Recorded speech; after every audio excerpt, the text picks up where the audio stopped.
Good evening, everyone. Welcome to the channel. Before I begin, here are my disclaimers. Today I am going to give you an update about Group 1 Automotive Inc. quarterly report. Group 1 Automotive provides a wide range of businesses and services to its customers. These include selling new and used cars, selling light trucks, offering vehicle parts, providing service and insurance contracts, arranging related vehicle financing, offering automotive maintenance and repair services. The recent surge in Group 1 Automotive Inc. stock price can be attributed to several factors. The company has demonstrated robust revenue growth, with total revenues increasing by $2.6 billion from 2024 to 2025. Strategic acquisitions, such as the purchase of Inchcape UK and luxury brand dealerships, have also contributed significantly, adding approximately $3.27 billion in annual revenue.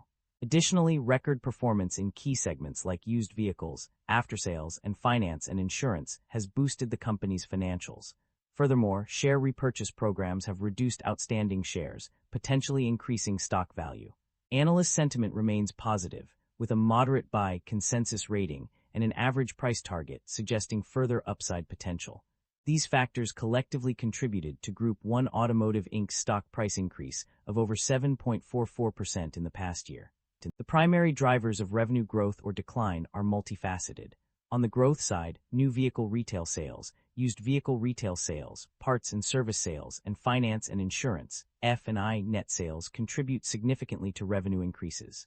These factors include higher units sold, average prices per unit, customer pay, warranty, and wholesale revenues.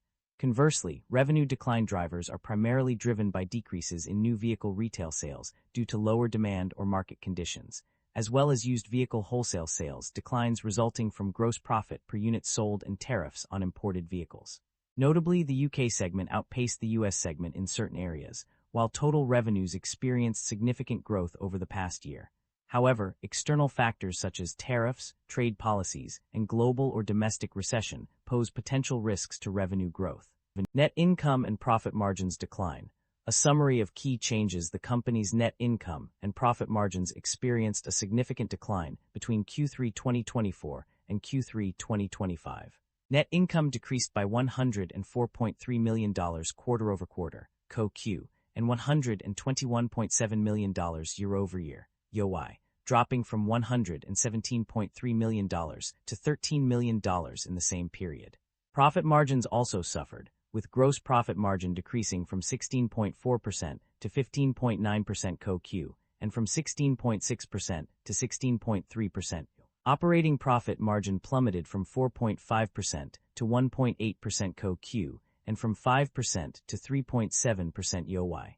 The primary reasons for this decline include significant asset impairments, a substantial decrease in inventories, and goodwill impairment charges due to economic challenges in the UK market. These factors collectively contributed to the company's decreased net income and profit margins. Based on the provided financial summary, it is clear that the company is indeed generating positive operating cash flow. This is evident from two key points. The company's financial statement explicitly mentions that it is generating positive operating cash flow. Specifically, page 51 of the document confirms this trend by stating that the company has achieved positive operating cash flow in both 2025 and 2024. This consistent generation of positive operating cash flow indicates a strong financial position for the company. The company's debt level and interest expenses have undergone changes over the past year. Notably, long-term debt has increased from $2,737.9 million to $3,250 million, while floorplan notes payable, credit facility, and other net of offset account decreased from $1,255.3 million to $1,123.9 million.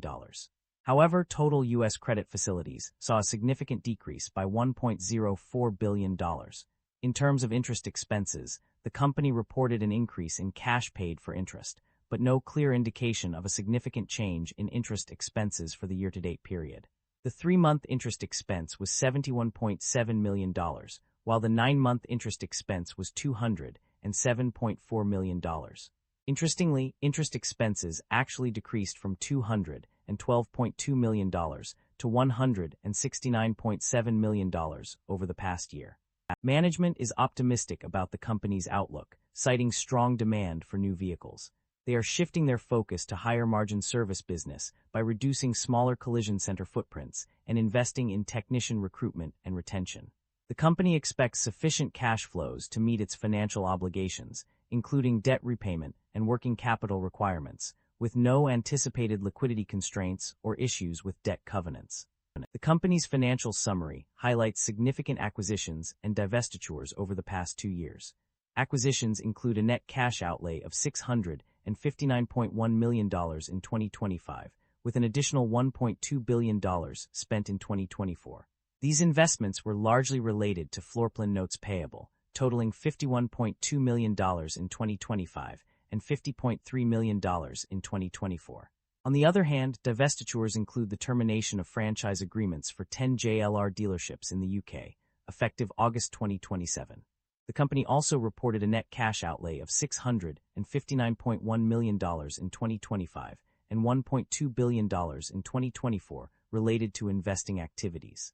Additionally, there was a decrease in proceeds from disposition of franchises, property, and equipment associated with floorplan notes payable, totaling -$18.2 million in 2025 and -$31.9 million in 2024. Overall, the company's financial summary indicates significant investments and divestitures over the past 2 years, with a focus on acquiring new assets while also shedding non-core businesses.